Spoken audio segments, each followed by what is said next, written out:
அனைவருக்கும் வணக்கம். நம்முடைய நீட் பிசிக்ஸ் பயோ அப்படிங்கிற நம்ம இந்த காணொலி சேனலுக்கு உங்களை வரவேற்கிறோம். இன்றைய காணொலியில் நம்ம பார்க்க இருக்கிறது வந்து அலகு 8, அதாவது வெப்ப இயக்கவியல் அப்படிங்கிற பாடத்தில் ஆங்கிலத்தில் வந்து தெர்மோடைனமிக்ஸ்னு சொல்லுவோம். உங்களுக்கு தெரியும்.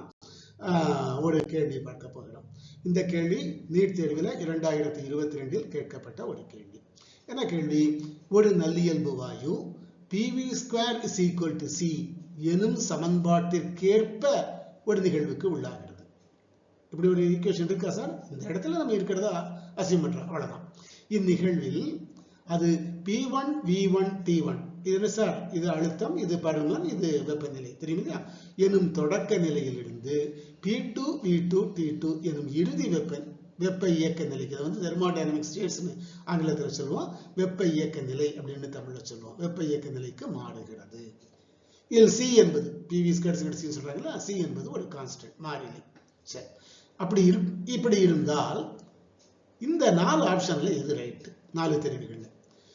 P1 is greater than P2 எனில் T1 is less than T2. அதாவது P1 பிரஷர், P1 அதிகமாகவும் P2 குறைவாகவும் இருந்தால் வெப்பநிலை T1 குறைவாக இருக்கும், T2 அதிகமாக இருக்கும். இது ரைட்டா? இல்லை இதில் வேற எது ரைட்டு பார்க்க போறோம். V2 is V1 எனில் T2 is less than T1. V2 is less than V1 என்றால் T2 T1 குறைவாக தான் இருக்கும்.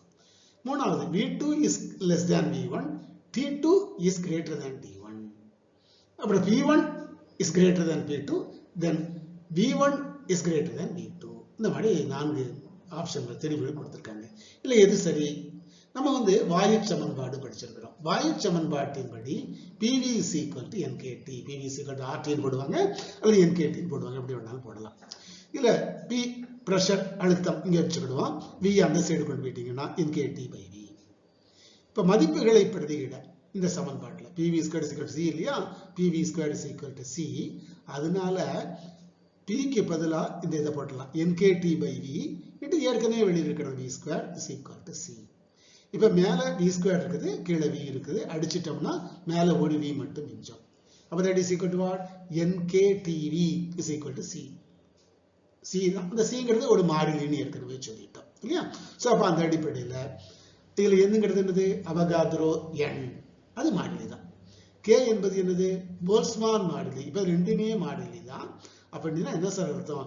TV யினுடைய பெருக்கு தொகை மாறிலி. அதான்.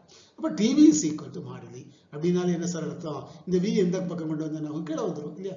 அதாவது மாறிலி/V. அதாவது T என்பது, அதாவது வெப்பநிலை என்பது பருமன் Vக்கு, வால்யூம் சொல்றோம் இல்லையா, பருமத்துக்கு எதிர் விகிதத்தில் இருக்கிறது.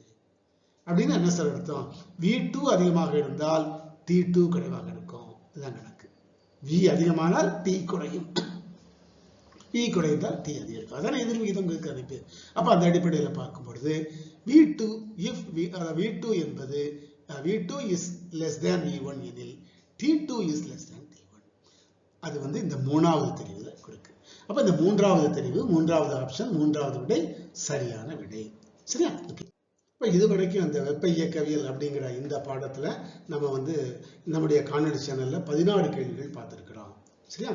அடுத்த வீடியோவில் வந்து நம்ம வாயுக்களின் இயற்கவியல் கொள்கைகள் அப்படிங்கிற பாடத்தில், அதாவது கைனடிக் தியரி ஆஃப் கேசஸ்ன்னு ஆங்கிலத்தில் சொல்லுவோம், 9வது அலகுல இருந்து நம்ம கேள்விகள் வந்து பார்க்க போகிறோம்.